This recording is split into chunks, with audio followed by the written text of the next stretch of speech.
Aujourd'hui, je vous montre comment copier-coller directement des valeurs dans Power Query. Je ne parle pas d'un copier-coller d'une étape d'un query vers un autre query, non, un copier-coller de valeurs. Je vous montre. J'ai ce tableau qui est déjà dans Power Query. Je vais le reprendre, donc données, requêtes et connexions, double-clic. Je suis dans l'éditeur Power Query. J'ai ici des participants qui ont réalisé un test et je veux les identifier par leur prénom. Malheureusement, pour le moment, je n'ai pas cette donnée. Je n'ai pas de fichier Excel, je n'ai pas de fichier texte, je n'ai pas de fichier CSV, je n'ai rien du tout. La seule chose que mon collègue a pu me fournir, c'est un document Word. Alors j'aurais bien pu, avec ces données-là, créer un Excel, etc. Mais en fait, j'ai une façon de faire encore plus simple. Je vais dans mon Word, je copie mes données, je retourne dans Power Query et j'utilise ici l'option dans l'onglet Accueil, j'ai Entrée des données. Et Entrée des données, ça me permet de créer une table soit en saisissant des données, soit en collant du nouveau contenu. Je clique dessus et dans la fenêtre qui s'ouvre, je fais CTRL-V, je colle mes données. Automatiquement, Power Query récupère la première ligne et considère que c'est l'entête, et puis j'ai mes 10 lignes de données. Je peux donner un nom à cette table, par exemple TBL identité.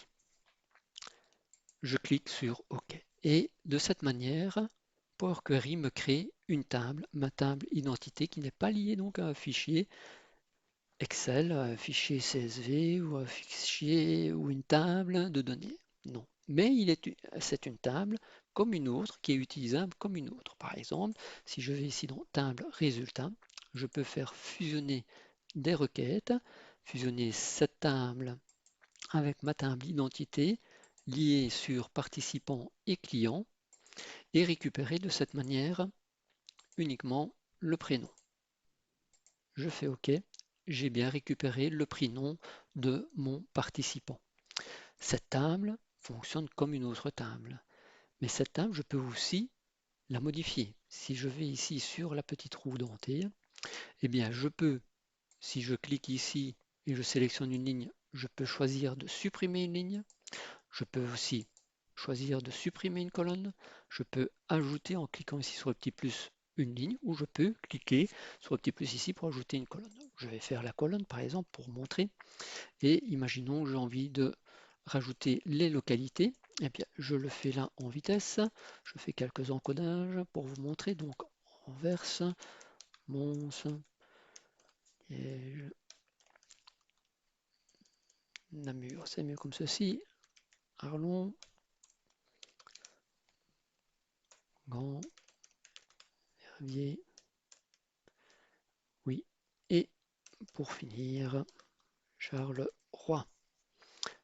Je valide et automatiquement, ma table s'est mise à jour avec mes localités. Et ces localités, je peux les réutiliser directement dans ma table résulte ou quand tout à l'heure j'ai utilisé simplement la récupération du prénom, ben je peux récupérer ici maintenant la localité.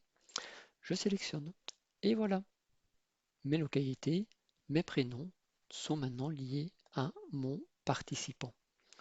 C'est une manière très simple de créer une table, soit en faisant un copier-coller, mais comme il le disait aussi, vous pouvez le faire en saisissant directement des données.